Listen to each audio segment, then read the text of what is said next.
Les collines sous l'avion creusaient déjà leur sillage d'ombre dans l'or du soir. Les plaines devenaient lumineuses, mais d'une inusable lumière.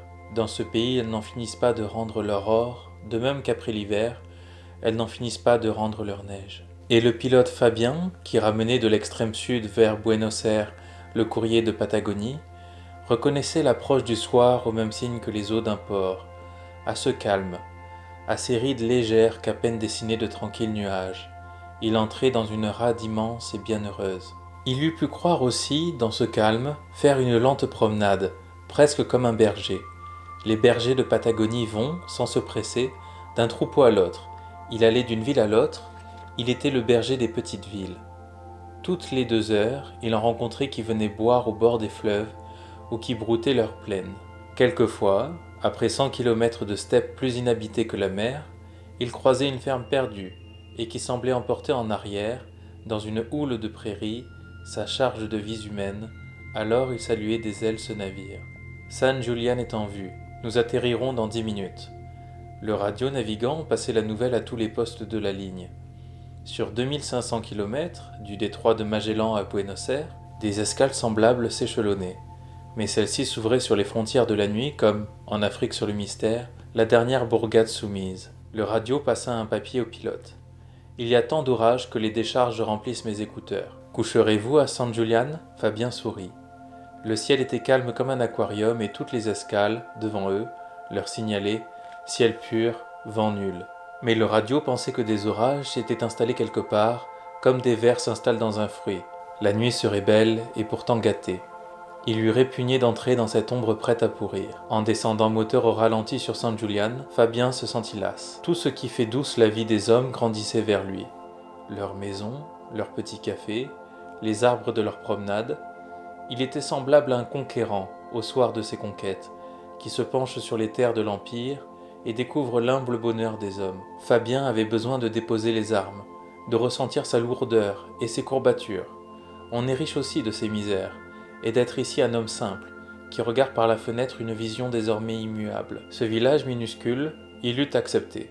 Après avoir choisi, on se contente du hasard de son existence, et on peut l'aimer. Il vous borne comme l'amour. Fabien eût désiré vivre ici longtemps, prendre sa part ici d'éternité, car les petites villes où il vivait 1 heure, et les jardins clos de vieux murs qu'il traversait, lui semblaient éternels de durer en dehors de lui. Et le village montait vers l'équipage, et vers lui s'ouvrait. Et Fabien pensait aux amitiés, aux filles tendres, à l'intimité des nappes blanches, à tout ce qui, lentement, s'apprivoise pour l'éternité. Et le village coulait déjà au ras des ailes, étalant le mystère de ces jardins fermés que leurs murs ne protégeaient plus. Mais Fabien, ayant atterri, sut qu'il n'avait rien vu, sinon le mouvement lent de quelques hommes parmi leurs pierres. Ce village défendait, par sa seule immobilité, le secret de ses passions. Ce village refusait sa douceur, il eût fallu renoncer à l'action pour la conquérir. Quand les 10 minutes d'escale furent écoulées, Fabien dut repartir. Il se retourna vers San Julian, ce n'était plus qu'une poignée de lumière, puis d'étoiles, puis se dissipa la poussière qui, pour la dernière fois, le tenta. Je ne vois plus les cadrans. J'allume.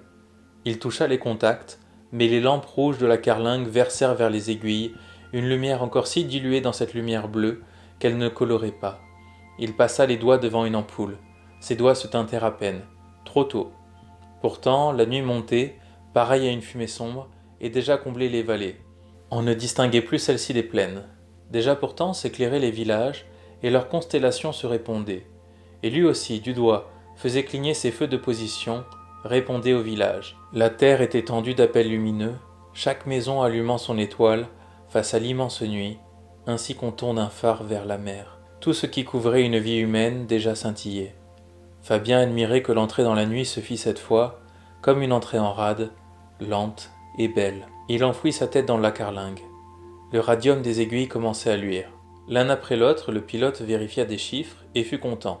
Il se découvrait solidement assis dans le ciel. Il effleura du doigt un longeron d'acier et sentit dans le métal ruisseler la vie. Le métal ne vibrait pas, mais vivait. Les 500 chevaux du moteur faisaient naître dans la matière un courant très doux, qui changeait sa glace en chair de velours. Une fois de plus, le pilote n'éprouvait en vol ni vertige, ni ivresse, mais le travail mystérieux d'une chair vivante. Maintenant, il s'était recomposé un monde, Il y jouait des coudes pour s'y installer bien à l'aise.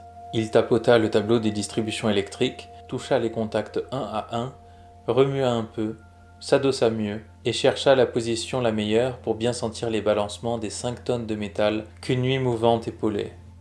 Puis il tâtonna, poussa en place sa lampe de secours, l'abandonna, la retrouva, s'assura qu'elle ne glissait pas, la quitta de nouveau pour tapoter chaque manette, les joindre à coup sûr, instruire ses doigts pour un monde d'aveugles, puis, quand ses doigts le connurent bien, il se permit d'allumer une lampe, d'orner sa carlingue d'instruments précis, et surveilla sur les cadrans seuls son entrée dans la nuit, comme une plongée. Puis, comme rien ne vacillait, ni ne vibrait, ni ne tremblait, et que demeurait fixe son gyroscope, son altimètre et le régime du moteur, il s'étira un peu, appuya sa nuque au cuir du siège, et commença cette profonde méditation du vol, où l'on savoure une espérance inexplicable. Et maintenant, au cœur de la nuit comme un veilleur, il découvre que la nuit montre l'homme, ses appels, ses lumières, cette inquiétude. Cette simple étoile dans l'ombre, l'isolement d'une maison.